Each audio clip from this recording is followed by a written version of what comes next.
Hi everyone, learn daily with సూర్యాకి స్వాగతం. ఈరోజు మనం ఒక చాలా ఇంట్రెస్టింగ్ అండ్ కాంప్లెక్స్ టాపిక్ గురించి మాట్లాడుకుందాం. అదే ది ఇండియన్ మిడిల్ క్లాస్. భారతదేశ ఆర్థిక వ్యవస్థ, రాజకీయాలు, సామాజిక మార్పులు వీటన్నింటి వెనుక ఉన్న ఒక పెద్ద డ్రైవింగ్ ఫోర్స్ ఈ వర్గం. సో ఇంత పవర్ఫుల్ గ్రూప్ యొక్క స్వరూప స్వభావాలు ఏంటో వివరంగా అర్థం చేసుకునే ప్రయత్నం చేద్దాం.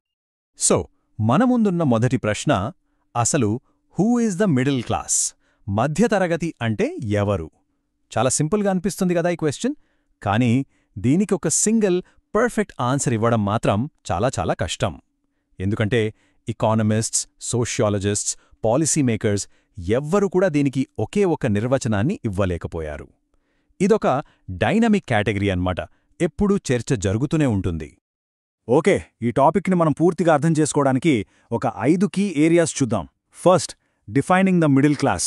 అసలు నిర్వచనం ఏంటే? Second, the rise of a class. చారిత్రకంగా ఈ వర్గం ఎలా పుట్టింది? Third, nature and identity. వీరి స్వభావం, గుర్తింపు. Fourth, the new middle class, అంటే 1991 తర్వాత వచ్చిన మార్పులు. అండ్ ఫైనల్గా, అ పవర్ఫుల్ పొలిటికల్ ఫోర్స్. రాజకీయ శక్తిగా వీరి పాత్ర ఏంటి? వీటన్నిటినీ చూద్దాం. రైట్, మనం మొదటి సెక్షన్లోకి వెళ్దాం. Defining the middle class. మనం ఇందాక అనుకున్నట్టే ఇదొక కంటెస్టెడ్ కేటగిరీ.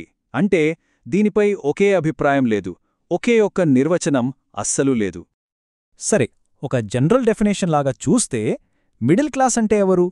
సింపుల్గా చెప్పాలంటే వాళ్ళు మరీ క్యాపిటలిస్టులంత ధనవంతులు కాదు, అలా అని బ్రతుకు పోరాటం చేసే అంత పేదవాళ్లూ కాదు, మధ్యలో ఉంటారు. వీళ్లకి బేసిక్గా 3 లక్షణాలుంటాయి. ఒకటి, రిలేటివ్ ఎకనామిక్ సెక్యూరిటీ, అంటే కొంత ఆర్థిక భద్రత ఉంటుంది. 2, డిస్క్రిషనరీ ఇన్కమ్, అంటే తిండి, బట్ట, ఇల్లు ఇలాంటి అవసరాలు తీరిపోయాక ఇంకా వాళ్ల ఇష్టాల కోసం ఖర్చు పెట్టడానికి కొంచెం డబ్బు మిగులుతుంది. ఇక మూడోది చాలా ముఖ్యమైనది, ఆస్పిరేషన్స్ ఫర్ అప్వర్డ్ మొబిలిటీ, అంటే జీవితంలో పైకెదగాలి, సోషల్గా, ఫైనాన్షియల్గా ఇంకా బెటర్ పొజిషన్కి వెళ్లాలనే బలమైన కోరిక ఉంటుంది. మరి ఈ మధ్యతరగతిని ఐడెంటిఫై చేయడానికి యానలిస్టులు 5 పద్ధతులు వాడతారు. ఫస్ట్ది ఆక్యుపేషన్, అంటే వృత్తి. దీని కిందకి professionals, managers, white collar employees వస్తారు, అంటే మెదడుతో పనిచేసేవాళ్లు అనమాట. Second, income. ఇది అందరికీ తెలిసిందే, నెల జీతం లేదా సంవత్సర ఆదాయం. ఇది చాలా కామన్గా వాడే మెథడ్. థర్డ్, వెల్త్, అంటే సంపద. ఇక్కడ గమనించాలి, ఆదాయం వేరు, సంపద వేరు. వెల్త్ అంటే వాళ్లకున్న ఇల్లు, సేవింగ్స్, ఇన్వెస్ట్మెంట్స్ ఇవన్నీ కలిపి. ఫోర్త్, కన్సంప్షన్, అంటే వాళ్ళు ఎంత ఖర్చు పెడుతున్నారు అనేదాన్ని బట్టి. వాళ్ల ఖర్చు వాళ్ళ లైఫ్ స్టైల్ని చూపిస్తుంది కదా. ఇక ఫిఫ్త్ది, సెల్ఫ్ ఐడెంటిఫికేషన్ లేదా ట్యాక్స్ ఫైలింగ్ డేటా, అంటే సర్వేలో మేం మిడిల్ క్లాస్ అని వాళ్లే చెప్పుకోవడం లేదా వాళ్లు కట్టే ట్యాక్స్ల ఆధారంగా గుర్తించడం. ఓకే, ఇక్కడ చూడండి, ఈ టేబుల్ చూస్తే అసలు విషయం అర్థమవుతుంది. మనం ఏ క్రైటీరియా తీసుకుంటే మిడిల్ క్లాస్ సైజ్ అంతలా మారిపోతోంది. ఫర్ ఎగ్జాంపుల్, ఇన్కమ్ బేస్ చేసుకుని చూస్తే ఎన్సీఏఆర్ అనే సంస్థ ప్రకారం సంవత్సరానికి 2 లక్షల నుంచి 10 లక్షల మధ్య సంపాదించేవాళ్లు మిడిల్ క్లాస్. అదే కృష్ణన్ అండ్ హటేకర్ లాంటి వాళ్లు కన్జంప్షన్, అంటే ఖర్చుని బట్టి, అది పర్చేసింగ్ పవర్ ప్యారిటీతో కలిపి లెక్కిస్తారు. ఇంకా వెల్త్, అంటే సంపదను చూస్తే క్రెడిట్ స్విస్ వాళ్ల లెక్క ప్రకారం 7.3 లక్షల నుంచి 73 లక్షల రూపాయల నెట్ అసెట్స్ ఉన్నవాళ్లు మిడిల్ క్లాస్. చూసారా, నంబర్స్ మధ్య ఎంత తేడా ఉందో? దీన్ని బట్టే అర్థం చేసుకోవచ్చు ఈ కేటగిరీ ఎంత కాంప్లెక్స్ అనేది. ఈ వేరువేరు డెఫినిషన్స్ వల్ల వచ్చిన ఫలితమే ఇది. ఇండియాలో మిడిల్ క్లాస్ ఎంతమంది ఉన్నారు అని అడిగితే వచ్చే ఆన్సర్స్ 2% నుండి 50% వరకు ఉంటాయి. అవును, 2% to 50%. Just imagine the range. ఇదంతా మనం ఏ డెఫినిషన్ వాడుతున్నాం అనే దానిమీదే పూర్తిగా ఆధారపడి ఉంటుంది. రైట్, ఇక మన సెకండ్ సెక్షన్కి వెళ్దాం. The rise of a class. అసలు ఈ వర్గం ఎలా పుట్టింది? కొలోనియల్ టైమ్స్ నుంచి ఇప్పటి వరకు వాళ్ల హిస్టారికల్ జర్నీ ఏంటో ఇప్పుడు చూద్దాం. ఈ ఎవల్యూషన్ని మనం 3 ఇంపార్టెంట్ స్టేజెస్గా చూడొచ్చు. First, colonial period. బ్రిటిష్ వాళ్లు వాళ్ల పరిపాలన కోసం ఇంగ్లీష్ ఎడ్యుకేషన్ని, కొన్ని ఉద్యోగాల్ని తెచ్చారు కదా. దానివల్ల ఒక కొత్త విద్యావంతుల వర్గం తయారైంది. అక్కడే ఈ మిడిల్ క్లాస్కి పునాది పడింది. సెకండ్ స్టేజ్, నెహ్రూవియన్ ఎరా. స్వాతంత్ర్యం వచ్చాక ప్రభుత్వ ఉద్యోగాలు, పబ్లిక్ సెక్టర్ కంపెనీల వల్ల ఈ వర్గం స్లో అండ్ స్టడీగా పెరిగింది. ఇక మూడోది చాలా చాలా కీలకమైనది, పోస్ట్ 1991 రిఫార్మ్స్. ఎకనామిక్ రిఫార్మ్స్ వచ్చాక ప్రైవేట్ సెక్టార్, గ్లోబలైజేషన్ దెబ్బకి ఈ వర్గం సైజ్ ఒక ఎక్స్ప్లోజన్ లాగా పెరిగిపోయింది. ఫేమస్ హిస్టోరియన్ బీబీ మిశ్రా ఏమంటారంటే, మన ఇండియన్ మిడిల్ క్లాస్ ఉందంటే దానికి కారణం బ్రిటిష్ వాళ్ల పాలసీలే. వాళ్ళ అడ్మినిస్ట్రేషన్ నడపటానికి క్లర్కులు, లాయర్లు, డాక్టర్లు కావాలి. దానికోసం వాళ్ళు మోడర్న్ ఎడ్యుకేషన్ సిస్టమ్ని ఒక టూల్ లాగా వాడారు. ఆ సిస్టమ్ నుంచే ఈ కొత్త క్లాస్ పుట్టిందని ఆయన వాదన. ఇక గురుచరణ్ చెప్పినట్టు 1991 ఎకనామిక్ రిఫార్మ్స్ తర్వాత ఒక మ్యాసివ్ చేంజ్ వచ్చింది. ఈ రిఫార్మ్స్ వల్ల పేదరికం తగ్గింది. అదే టైంలో మిడిల్ క్లాస్ పాపులేషన్లో ఒక ఎక్స్ప్లోజన్ జరిగింది. ఒక విస్ఫోటనంలా పెరిగిపోయారు. రైట్, ఇప్పుడు మన థర్డ్ సెక్షన్లోకి వచ్చేసాం. Nature and identity. అంటే ఈ ఇండియన్ మిడిల్ క్లాస్ స్వభావమేంటి, వాళ్ళ కామన్ క్యారెక్టర్స్ ఏంటి, వాళ్లలో ఉన్న కాంట్రడిక్షన్స్ ఏంటి, ఇవన్నీ చూద్దాం. ఫేమస్ సోషియాలజిస్ట్ ఆండ్రే బెటేల్ ఒక చాలా ఇంట్రెస్టింగ్ పాయింట్ చెప్పారు. ఆయన ప్రకారం ఇండియన్ మిడిల్ క్లాస్ చాలా హెటెరోజీనియస్. అంటే అదొక సింగిల్ గ్రూప్ కాదు, చాలా వైవిధ్యముంటుంది. రకరకాల కులాలు, మతాలు, ప్రాంతాలు, ప్రొఫెషన్స్ వాళ్ళు ఉంటారు. ఇంకా ఏమంటారంటే ఇది నెయిదర్ ఫుల్లీ మోడర్న్ నార్ ఫుల్లీ ట్రెడిషనల్. అంటే ఇది పూర్తిగా మోడర్న్ కాదు, అలానే పూర్తిగా ట్రెడిషనల్ కూడా కాదు. ఈ రెండింటి మధ్య ట్రాన్సిషనల్ ఫేజ్లో, అంటే ఒక పరివర్తన దశలో ఉంది. మరింత డైవర్సిటీ ఉన్నా కూడా పవన్ వర్మ ప్రకారం కొన్ని కామన్ ఆస్పిరేషన్స్ అంటే కోరికలు వీళ్ళందర్నీ కలుపుతాయి.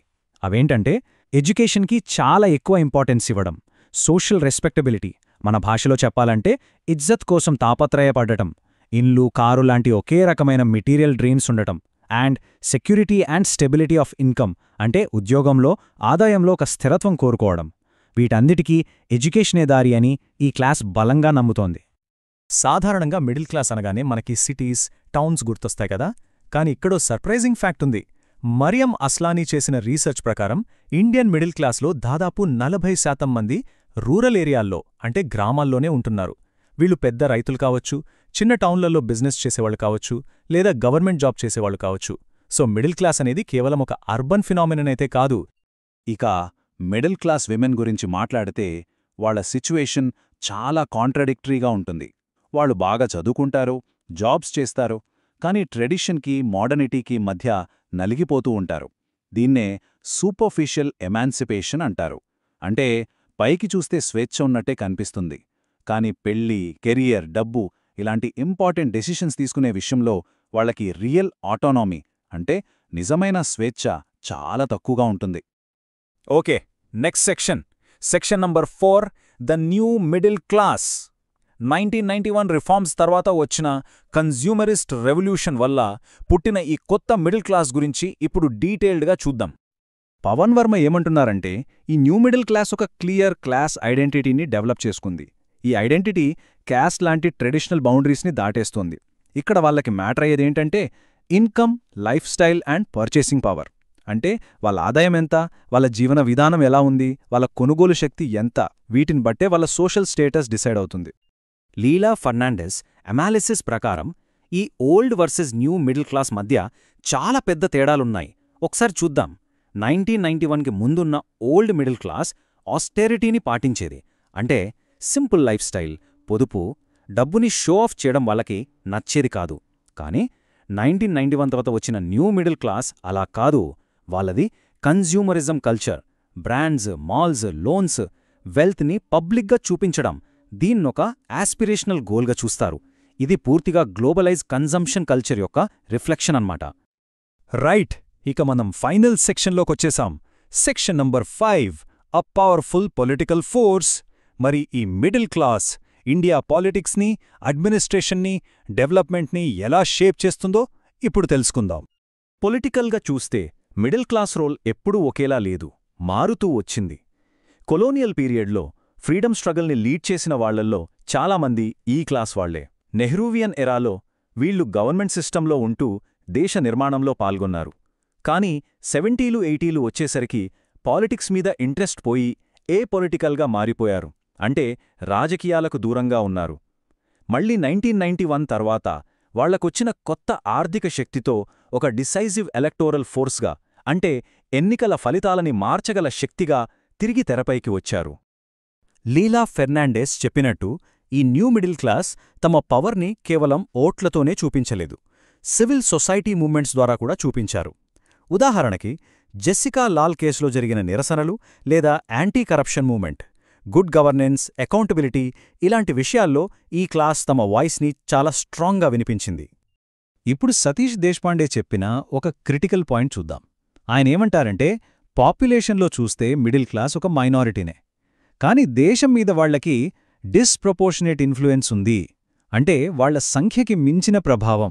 ఎందుకంటే media, policy debates, knowledge production వీటన్నింట్లో డామినేట్ చేసేది వీళ్లే. దానివల్ల ఏమవుతుందంటే మిడిల్ క్లాస్ ప్రాబ్లమ్సే దేశం మొత్తం ప్రాబ్లమ్స్ లాగా కనిపిస్తున్నాయి. పేదవాళ్ల సమస్యలు పక్కకు వెళ్ళిపోతున్నాయి. చివరగా హర్ష్ మందర్ చేసిన ఒక పవర్ఫుల్ క్రిటిసిజంతో ఈ అనాలిసిస్ని ముగిద్దాం. ఆయనేమంటున్నారంటే, మిడిల్ క్లాస్ ఒక ఆర్ట్ని పర్ఫెక్ట్ చేసింది. అదేంటంటే ది ఆర్ట్ ఆఫ్ లుకింగ్ అవే. అంటే డెవలప్మెంట్ వల్ల వచ్చే నెగటివ్ ఎఫెక్ట్స్ని, పెరుగుతున్న అసమానతలని చూడనట్టుగా పక్కకి చూసేయడం. వాళ్ళ సొంత కన్జంప్షన్, వాళ్ళ సెక్యూరిటీ వీటికి ఇంపార్టెన్స్ ఇస్తూ ఈ ప్రాసెస్లో నష్టపోతున్న పేదల కష్టాల్ని పట్టించుకోవట్లేదని ఆయన చాలా బలంగా విమర్శిస్తారు. ఈ అనాలిసిస్ చూసినందుకు థ్యాంక్యూ. ఇలాంటి మరిన్ని వీడియోస్ కోసం లర్న్ డైలీ విత్ సూర్యాకే సబ్స్క్రైబ్ చేసుకోండి.